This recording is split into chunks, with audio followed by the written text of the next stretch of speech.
세계 종교 세 번째 시간, 어, 메소포타미아의 종교에 대해서 간략하게 정리된 것을 말씀드리겠습니다. 어, 이 메소포타미아는 이제 아시다시피 고대 문명의 발생지죠. 인류에서 가장 오래된 문명이 이제 발생한 곳이고, 그 다음에 이제 아브라함의 고향이기도 합니다. 그러니까 창세기의 배후에 이 메소포타미아의 그 두 가지 이제 서사시, 그 다음에 이집트의 이제 어, 신화 이런 것들이 창세기의 이제 배경을 이루고 있다.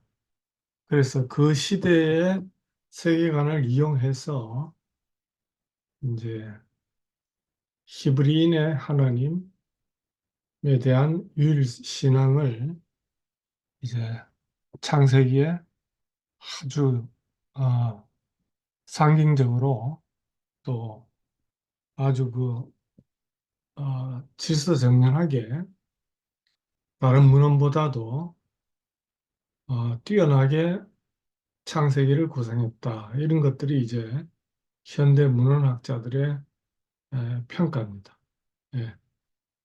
그러니까 이제 굳이 어, 그 고대 문헌의 어떤 의 유사한 것들이 있음에도 불구하고 그 독창성이 있다라고 보는 거죠. 창세기에. 음. 그건 나중에 이제 또 알아보도록 하겠습니다. 그러나 이제 우선 이 배경이 된 고대 이제 메소포타미아의 종교에 대해서 한번 알아보도록 하겠습니다. 아, 역사는 수메르에서 시작된다. 이거는 이제 그리스의 역사학자 헤로도투스가 했는 말이라고 합니다. 수메르 문명과 문명의 기원과 초기 역사에 대해서는 아직 충분히 알려져 있지 않습니다.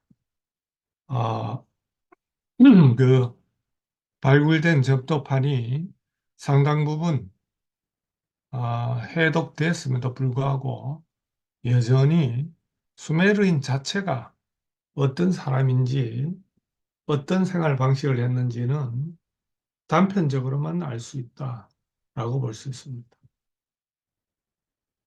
우리가 여기서 이제 아브라함이 과연 수메르인이었는가 아니면 수메르를 침입한 칼티르인인가 라는 이제 의문이 이제 상당히 이렇게 학문적으로 교차를 하는데요. 아, 요즘은 이제 수메르인이었다는 설이 좀 더 지배적입니다. 칼테아인이라기보다는. 그래서 이제 가장 오래된 고문명인의 세계에서 이제 부름을 받았다. 이렇게 이제 우리가 인정을 하면 되겠습니다. 그러나 아브라함의 실존성 여부도 흔적이 없기 때문에 우리가 창세기에만 나와 있고 그 다음에 코란에 나와 있고 그 정도입니다. 예. 수메르인들은 이 중요한 건 이제 우리가 소위 말해서 이제 여러 가지 어족을 구분하는데 근동은 주로 세머를 사용한다 그러죠. 그런데 세머족에 속하지 않았고 어떤 어족에도 속하지 않는 수메르어를 사용했고 메소포타미아의 비교적 저지대에 내려와서 이제 그곳에 정착을 했다고 합니다. 그리고 이 수메르어는 굉장히 오랜 기간 동안 근동의 공식적인 언어로 살아남았다고 합니다. 예. 시리아 사막에서 이제 세머족에 속하는 아카드어를 사용하는 유목민이 수메르 도시를 침입했고 BC 3000년 중엽 사르곤 왕의 영도 아래 수메르 도시들을 제압했다고 합니다. 음. 그러면 이제 아카드인과 수메르인들이 이제 융합되는 그런 이제 현상이 발생하기 시작하죠. 예. 수메르의 신화와 신들을 먼저 살펴보면 바빌론 문화는 아, 수메르 아카드 그 사르곤 왕이 건설한 제국이 바빌로니아 제국입니다. 그 다음에 이제 바빌로니아 제국이 망하고 그 다음에 칼테아 왕조가 들어왔다가 다시 새롭게 건설된 게 이제 신바빌론 제국이거든요. 근데 어쨌든 바빌론 문화는 기본적으로 수메르 민족과 아카드 민족의 융합의 결과였다고 합니다. 근데 두 종족의 차이는 종교의 영역에서 두드러진다고 합니다. 예를 들어서 수메르에서는 신석기부터 전승된 황소의 종교적 상징이 훼손되지 않고 계승되었습니다. 신의 양태는 힘과 공간의 초월성을 어, 대표적인 상징이 우레, 이제 우레가 치는 거친 하늘로 표현됩니다. 신은. 그러니까 이제 황소의 울음소리와 유사하다. 그래서 황소라는 상징이 이제 수메르의 신의 이제 상징과 상당 부분이 이제 일치합니다. 수메르 신화에는 이제 세 주신이 있는데요. 그러니까 그리스 로마에는 제일 신중의 신이 제우스임에 비해서 수메르 신화에는 처음부터 이제 삼신이 나옵니다. 그리고 그 다음에 이제 새 전체 신이 뒤를 잇는데 이 전체 신이라는 거는 이 주신의 그 다음 계층을 이루는 하위층 신이라고 보면 되겠습니다. 네. 그 두 번째 신분을 의미한다. 이렇게 볼 수 있겠죠. 만약 이 세 주신이 이제 왕을 의미한다면 두 번째 이 신들은 그 다음 계층인 귀족 계층을 의미한다라고도 이제 우리가 볼 수가 있습니다. 중요한 신이 이제 안, 엔릴, 엔키로 구성되는데요. 그 중에 안은 지상신으로 가장 중요하지만 그렇게 활동하지 않는 한간신의 징후를 보여준다고 합니다. 그리고 대기의 신 엔릴과 바다의 신 엔키가 아주 더 활동적이고 현실적으로 나타납니다. 이 수메르의 창조 신화를 보면 이 남무 여신이 나옵니다. 요거는 이제 아까 이야기한 그 어, 어, 삼주신의 더 원초적인 신이라고 부를 수 있습니다.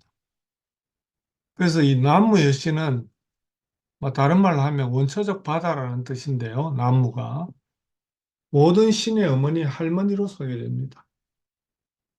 우주적인 동시에 신적인 정체성을 상징하는 원초적인 물은 고대의 창조 신화에서도 자주 등장합니다.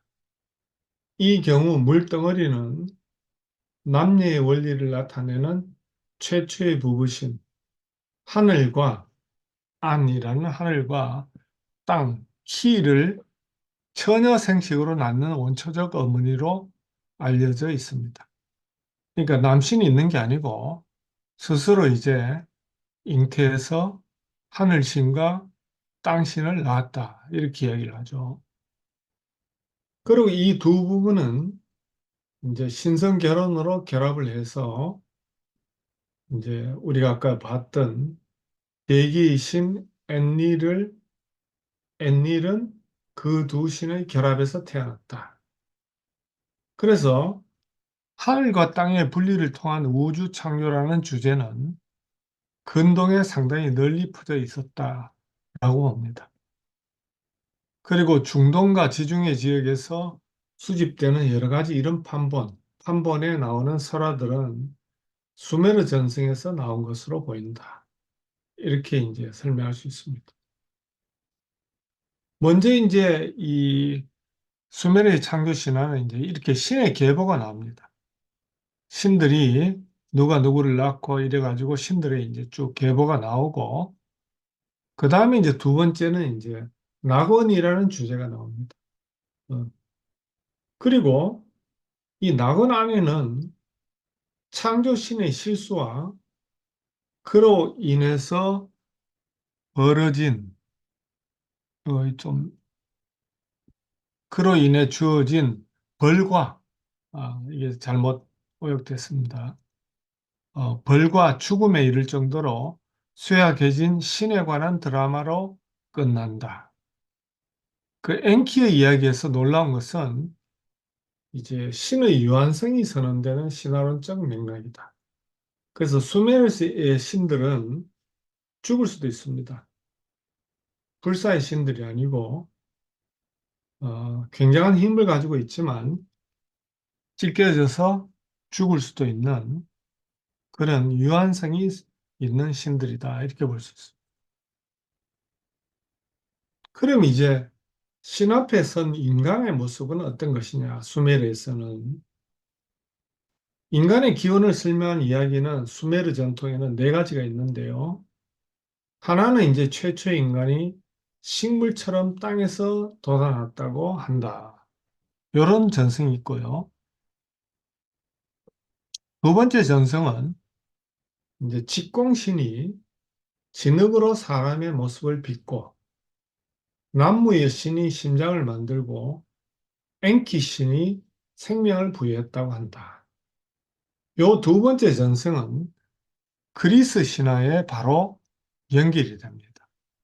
그래서 그리스에서는 인간을 어떻게 만들었냐 하면 이제 쿠라라는 눈물의 여신, 근심의 여신이 이제 진흙을 가지고 흙은 이제 땅이죠.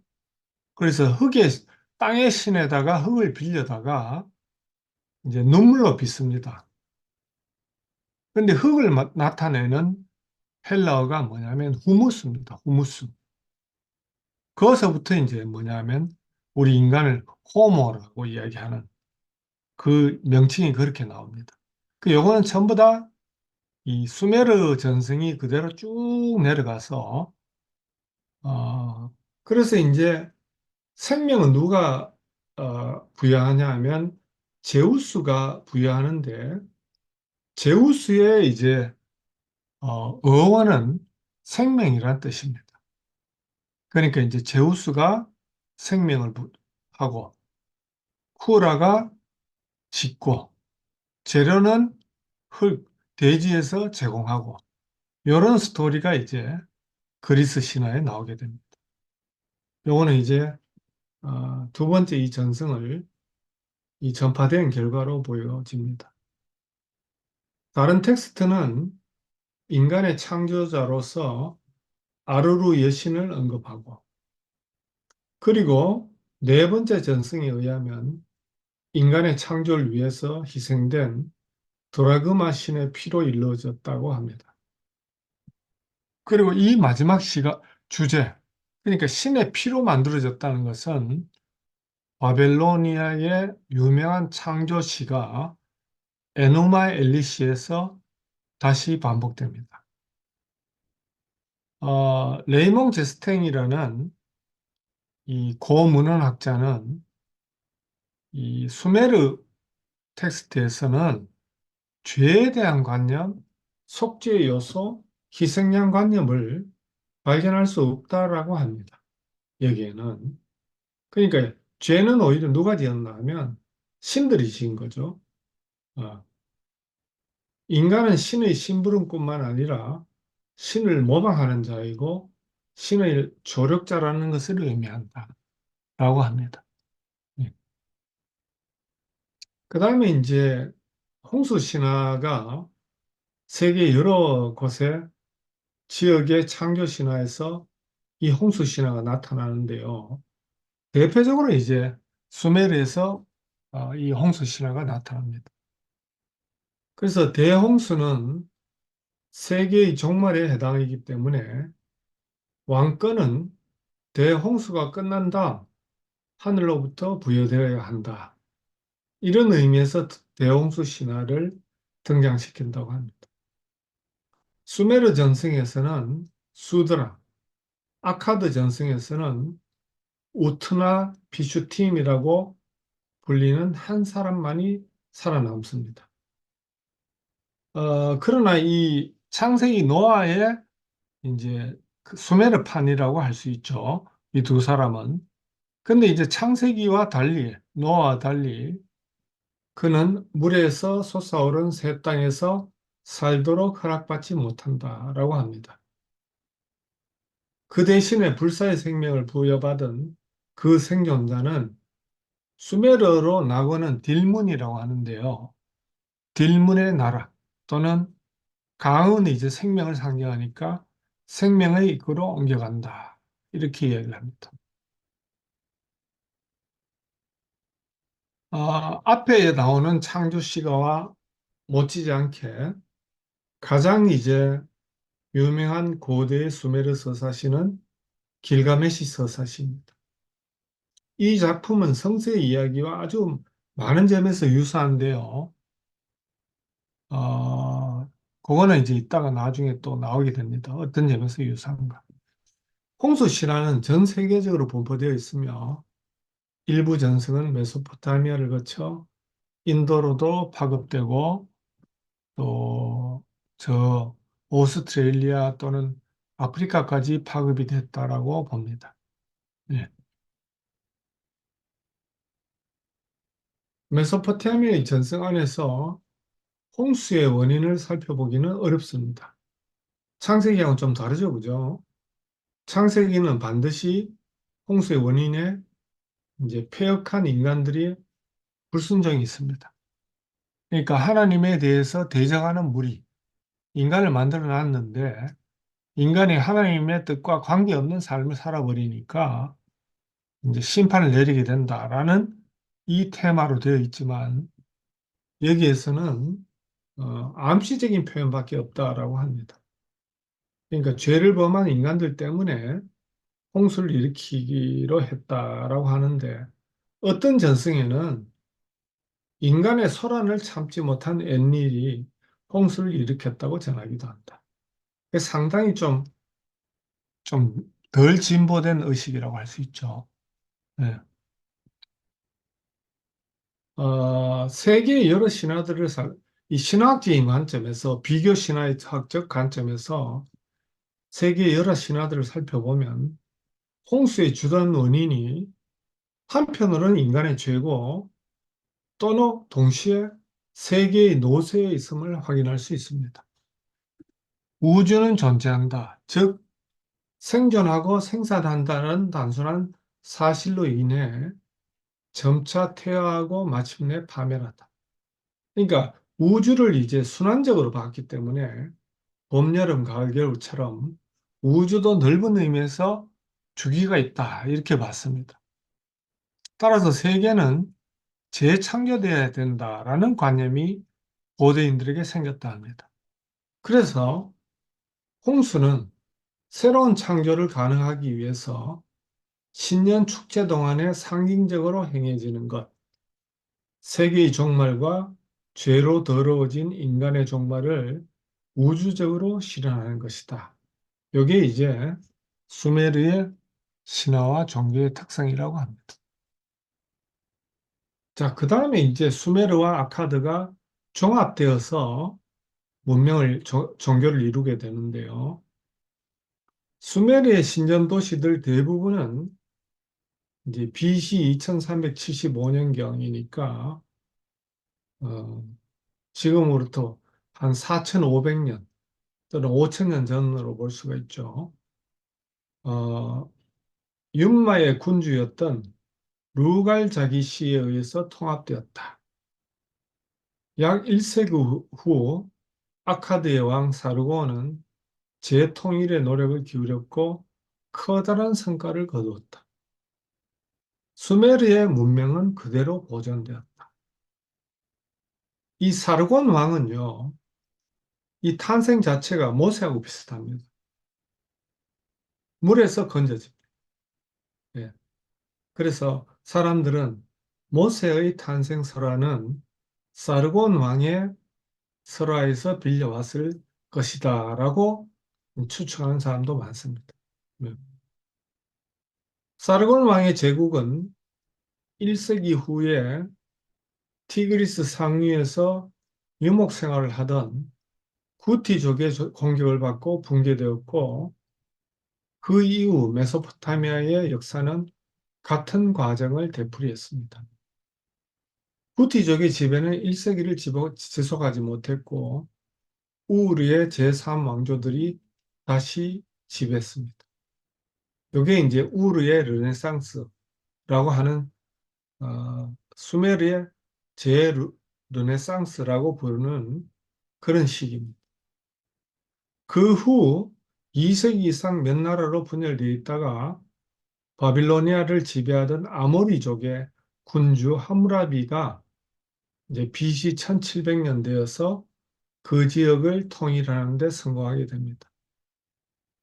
이때 만들어진 함무라비 법제는 이제 외형적인 형식으로는 종주 그 함무라비의 법전과 더불어 그 종속국가, 그러니까 제후국가, 그다음에 이제 주국, 우리나라가 왜 중국의 그 종속국가였죠. 그래서 우리는 황제라는 명칭을 못 쓰고 왕이라는 명칭을 쓰고 중국만 천자 또는 황제라는 말을 쓰는데 그거하고 유사한 종주 서약을 합니다.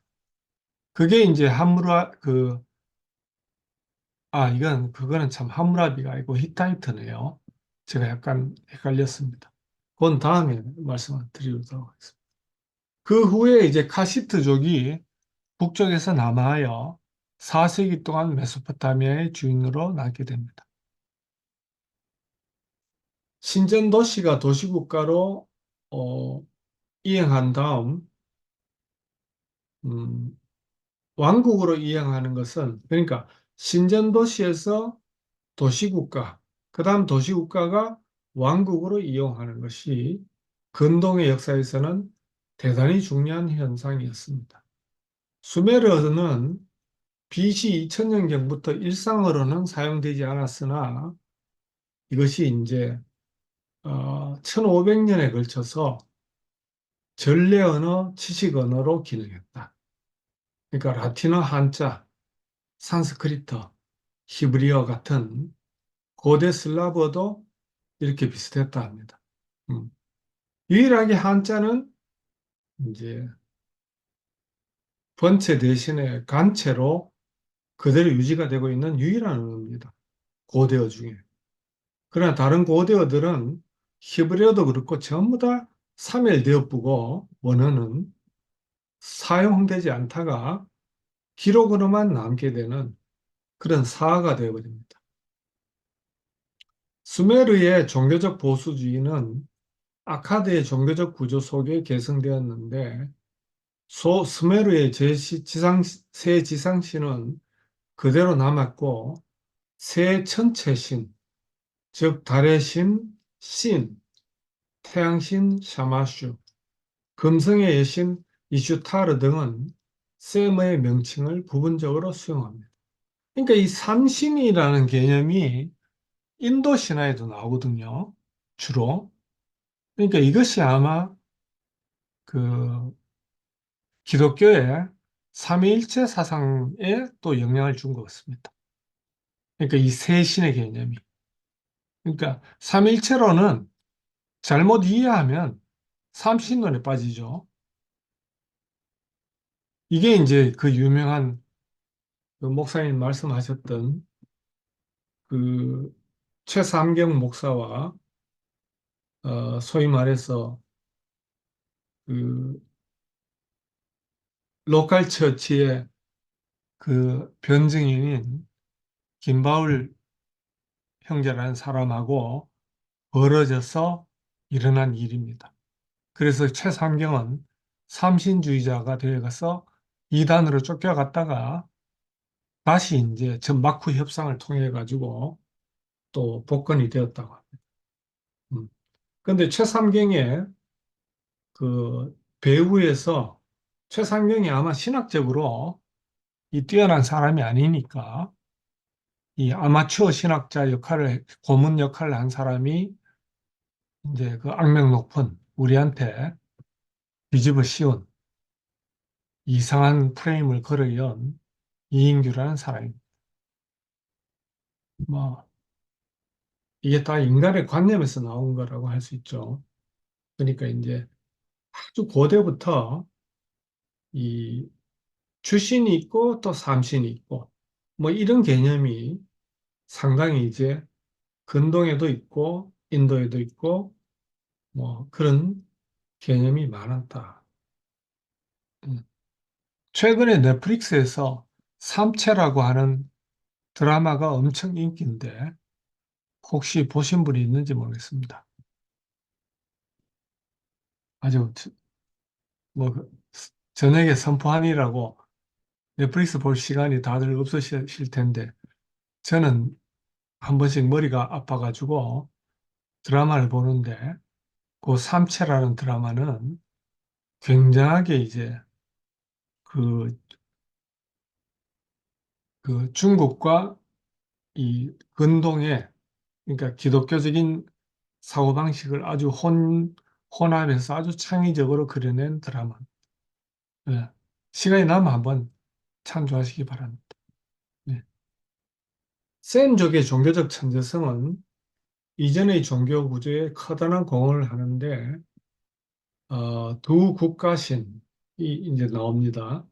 바빌로니아의 주신인 마르둑이고 아시리아의 주신 아수르가 보편신의 위치로 승격됩니다. 그러니까 삼신에서 주신 개념이 나타납니다. 개인의 기도 및 참회의 시가가 제의에서 중요성을 가지게 된다는 것도 의미심장합니다. 그러니까 이 같은 셈족이죠. 셈족 출신이죠. 히브리인들도.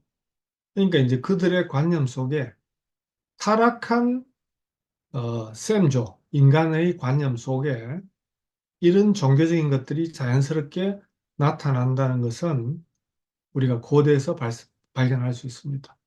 음. 그리고 아누 엔닐 에아는 제2에서 지배적 지위를 점차 상실하게 됩니다. 아카드 종교 사상의 또 다른 창조물은 점술인데요. 우리가 지난번에 본 것처럼 주술과 비의학은 의학이 아니다라는 게 아니고 비밀스러운 학문이란 뜻입니다. 이런 것들이 현대해지고 아시아로 그리고 전 세계로 퍼져나갑니다. 그래서 주물 주자가 이제 굉장히 뭐고 그 중국의 한자 형성에도 중국 문화의 형성에도 굉장한 영향을 미치는데 이 현대 인류학자들은 이제 호모사피엔스가 이제 어 10세기 이후에 이제 아프리카에서 이동을 하면서 메소포타미아를 거치고 계속 이주하면서 이제 남미까지 퍼져나갔다라는 이주설을 주장하는데 상당히 일리 있다고 봅니다. 왜냐하면 우리의 유전자 지도를 보니까 모계가 살아있거든요. 근데 그 모계는 북아프리카 기원설을 가리키고 있어요. 북아프리카에서 발굴된 두 여성의 DNA와 우리 지금 현재 호모사피엔스의 인류가 다 일치합니다. 그러니까 사람은 하나다. 이거는 유전학상으로 맞는 이야기입니다. 예. 그러니까 어떤 인간이라도 결혼하면 애를 낳을 수 있죠. 남자면 여자, 남자와 여자는 인종과 계급을 불문하고 만나서 사랑도 할 수 있고 아이도 낳을 수 있는 이유가 유전구조의 일치성이 있습니다. 예.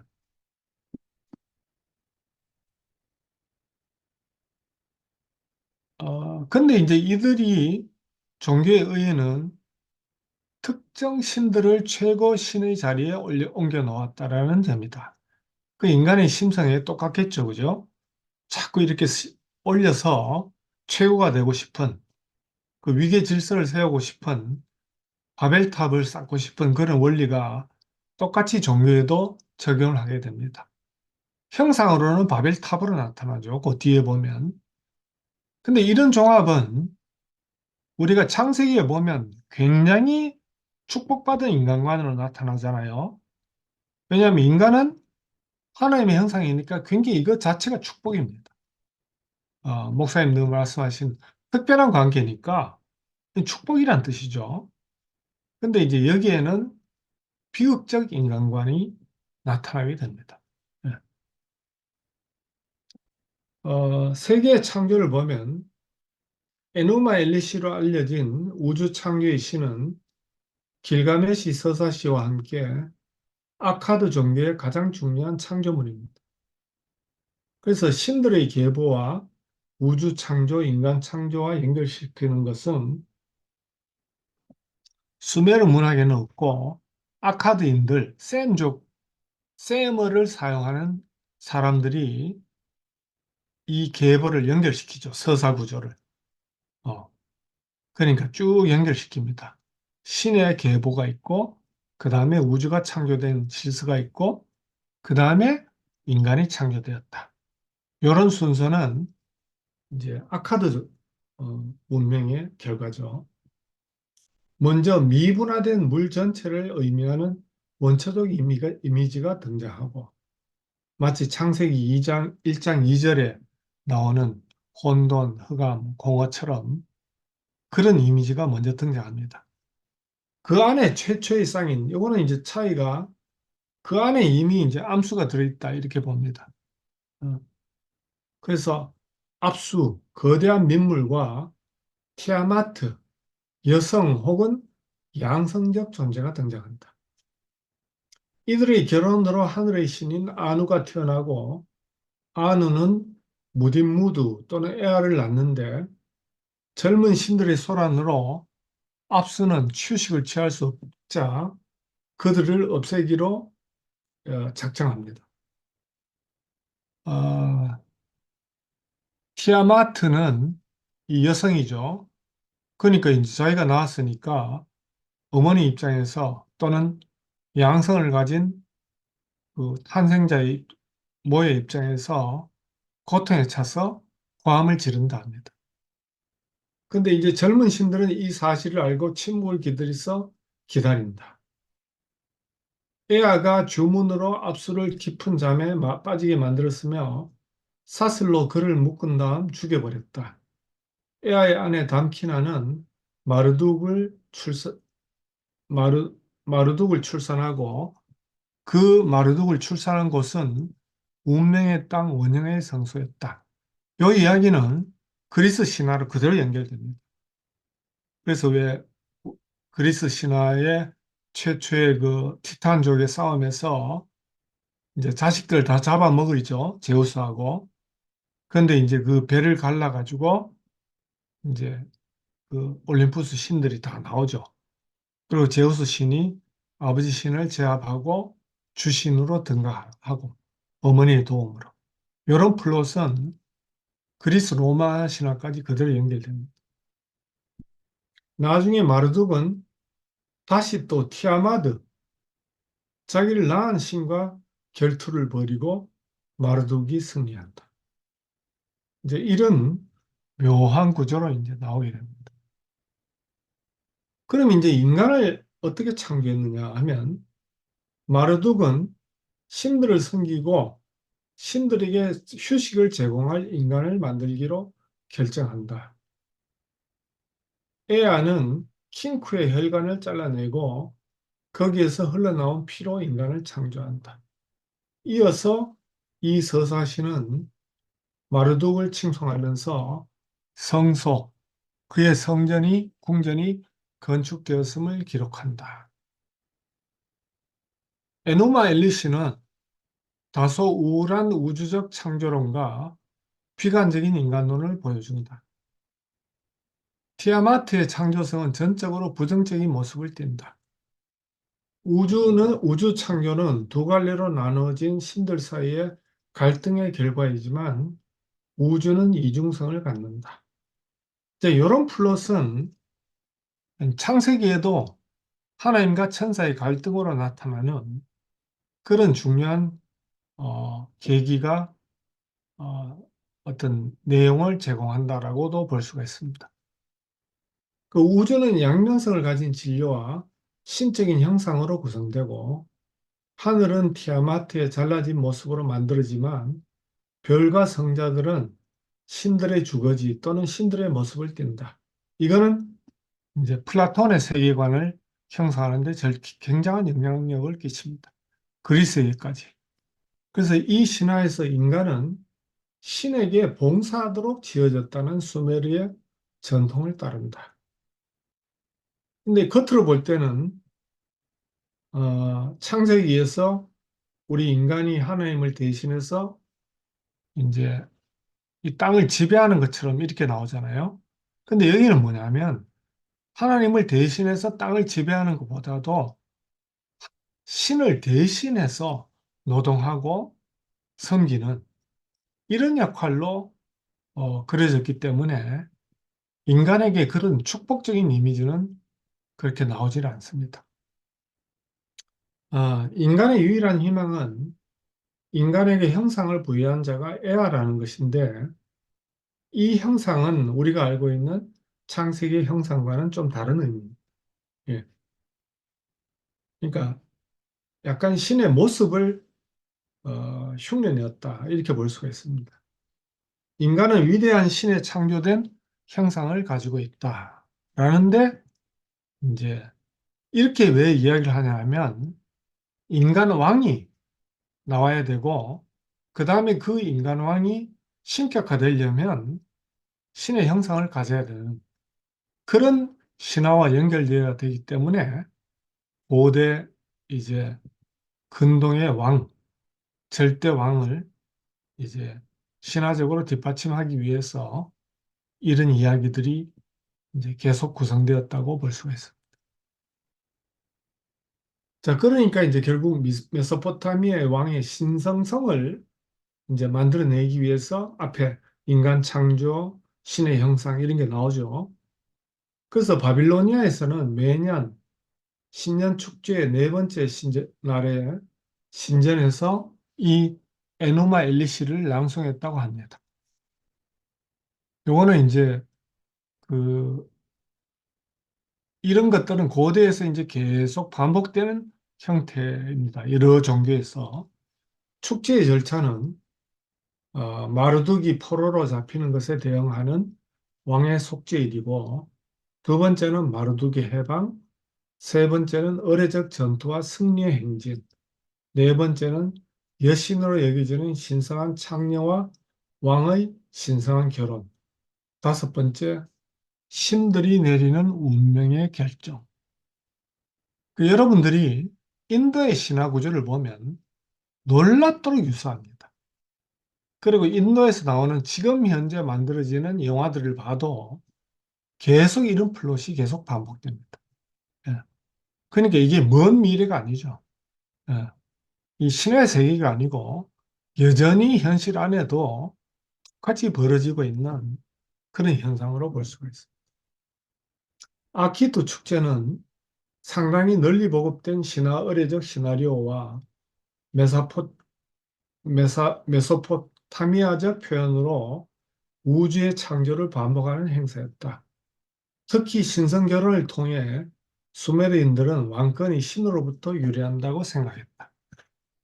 어, 그리스의 신전의 무녀들도 사실 알고 보면 다 창녀들이죠. 근데 거기에다가 이제 신성성을 부여해가지고 그 여자와 동침을 하면 내가 이제 신성을 부여받는다. 이렇게 이제 상징적으로 만들어 버립니다. 그래서 이 주로 이제 시집 안 간 여자들을 무녀로 삼은 다음에 공적으로 왕들이 또는 왕족들이 동침을 하게 되는 그런 구조를 만들어 놨습니다. 예. 국왕의 신성성은 여러 방식으로 표현되었는데 왕은 대지 세계의 왕 또는 우주 내지역의 왕이라고 불렀는데 이 호칭은 본래 신들에게만 부여되었다가 이제 인간에게 부여되기 시작하죠. 이게 이제 다시 바빌론 전역에 그 다음에 이집트까지 퍼지게 됩니다. 왕은 지상에서 태어나는 존재임에도 불구하고 신의 아들로 여기졌다. 중국의 천자하고 똑같은 개념이죠. 함무라비는 자신이 SIM 신의 아들이라고 선포했으며 후에 라피 이슈타르 왕은 자기가 엘릴의 아들이라고 공언했다. 똑같은 구조를 가지게 됩니다. 어, 그러니까 인간은 타락한 인간은 하나도 변한 게 없죠. 네, 마지막입니다. 운명과 신들. 아카드의 종교 사상이 인간의 강조점을 두고 있다고 강조해 왔는데 길가메시 서사시는 그러한 사상의 전형을 보여준다. 그 이야기는 인간의 불가능성, 불가능 영웅도 마찬가지다라고 선언합니다. 영웅이라 하더라도 죽을 운명을 피할 수 없다. 인간은 죽을 수밖에 없는 존재로 만들어졌고 오직 신만을 섬기기 위해 창조되었다. 이런 비관적 인간과는 에노마 엘리시안에 이미 표명되어 있다. 인간과 신 사이의 거리는 뛰어넘을 수 없는 것이다. 요거는 이제 셈족 의구문에서 나타나는 신관과 인간관의 대표적인 것들입니다. 그렇지만 인간이 홀로 고립되어 있는 것은 아니다. 첫째, 인간은 신적이라고 여기는 영적 요소, 즉 정신, 이 룰을 신과 공유한다. 그러니까 뭔가 신적인 요소가 부여받았기 때문에 신과 합일할 수 있다라는 가능성을 가진다. 이렇게 이제 생각을 한다는 겁니다. 둘째, 기도와 의리를 통해 인간은 여러 신들의 축복을 기대한다. 인간은 상동성, 호모로기라고 하는 유사성이죠. 인간과 신은 비슷하다라는 것에 의해 통일된 우주의 한 부분을 구성한다. 이게 나중에 신인 동영설로 발전을 하죠. 즉, 모든 신학자들은 하나님의 형상을 대부분 이런 신인 동영설의 원리로 이해를 해버립니다. 우리처럼 이해하는 신학자들은 거의 없습니다. 예. 그러니까 우리는 그릇이고 하나님은 내용이시고 이렇게 보지 않고 인간 자체가 신성의 어떤 모습을 담고 있다. 이렇게 이제 이미 가정을 합니다. 또 그렇게 해야지만 왕이 신의 아들 또는 신이 될 수가 있습니다. 즉, 인간이 사는 도시는 세계의 형상을 구현하며 그것의 신정과 지구라트는 세계의 중심을 나타낸다. 그러니까 항상 이제 세계의 중심에는 뭔가 탑이나 또는 빌딩이 있죠. 그래서 이제 뉴욕의 상징은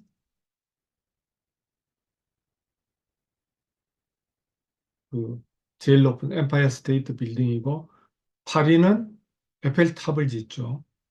뒤에 보면 이제 나중에 바빌론에는 바벨탑 비슷한 것들이 많이 남아 있습니다. 유적이. 그리고 또 문헌에만 나오는데 그 유명한 공중정원이 있습니다.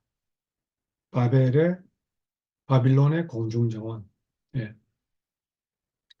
그래서 그들은 바빌란이라는 말을 신들의 문이라고 여겼습니다. 그러니까 높이 쌓아서 신들과 교통한다. 그러니까 인간은 신처럼 되고 신들은 인간에게 내려온다라는 사상을 가지게 되겠죠. 그래서 1500년 무렵 BC 메소포타미아의 창조적 시대는 완전히 끝나고 그 영향력은 지속적으로 세계 각 지역으로 퍼져나가게 됩니다. 마지막에 요 그림은요, 지금 현재 중국 상해에 건축 중인 현대판 바빌론의 공중정원입니다. 아직 완성이 안 됐습니다. 요 강가에 나오는 요거는 제분 공장이라 그러는데요. 요거는 완전히 바빌론의 공중정원을 그대로 상상해서 만들어 지금 설계해서 짓고 있다고 합니다. 그러니까 뭐든지 세계의 중심이 되면 거기에 바벨탑을 쌓으려고 하는 본성이 그대로 현대에도 남아있다는 것을 보여주고 있습니다. 자, 이상입니다.